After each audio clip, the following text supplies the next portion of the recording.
going to do it.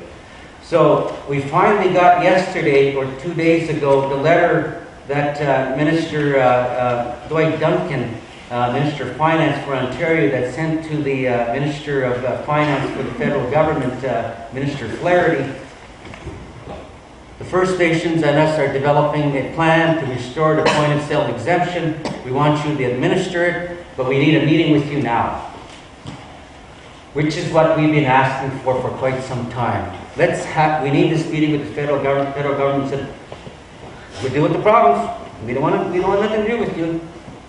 Again, why we need the MOU, why we need the province to essentially send a letter to the federal government saying that we need this meeting with you.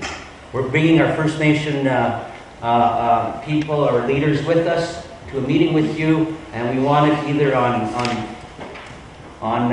May 31st, June 2nd, or June 7th. And the First Nation leadership have asked me, what do we do, what do we need to continue to do? I said, we have no agreement yet. There is no agreement that was going to restore the point of sale come July 1st. And they said, what should we do? I said, well, I think we still need to continue to get the attention of the federal government.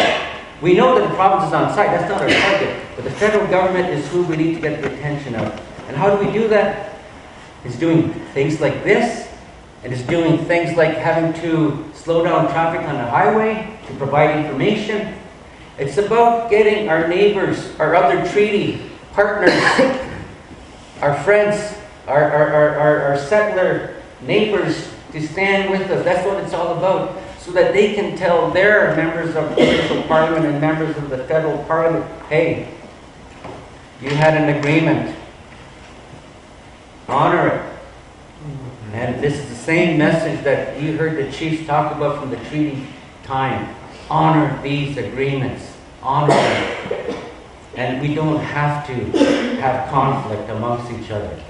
Because that was the intent, to live side by side with one another, with their own laws in place and with our own laws in place. And that's the understanding. And that's all we strive for. That's all we're talking about. And that's what we mean, that, we've got to reconcile a lot of this stuff. And we haven't seen any of that reconciliation yet, mind you, but we've got to continue to plug away. And it's you guys. In a matter of no time, you're going to be the lawyers, the teachers, the doctors, the nurses, that we all need in our communities, and you're the ones that have to pick up this fight. You're the ones that have to know this history, which is again why I'm thankful when I talked to one of the school people that are here, Sherrodner there this morning, that said that we're starting to get the history incorporated into the school curriculum, and that's really so necessary. And then there's this kind of history too that needs to be recorded that essentially says that we need to reconcile, we need to find a way to acknowledge that there has been a lot of hurt, that there has been a lot of damage done. And we have a situation now where majority of our youth, you're not speaking the language. And there's really strong attempts because there's a recognition that immersion is our only way of getting it back. And I'm glad that communities are doing it, and I'm glad that this is how our leadership is recognizing what we got to do. Is the only way to get our language back is immersion.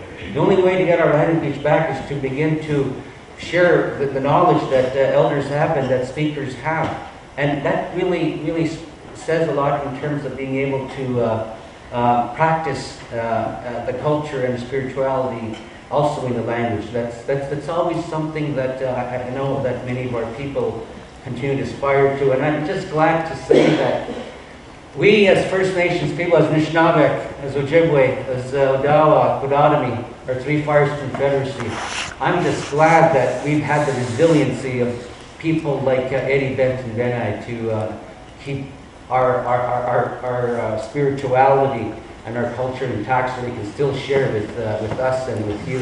Because we're all learning. We're all learning, so we all need to continue to go back to our elders to learn some of the basic responsibilities we've all had to ourselves and to each other. You bet.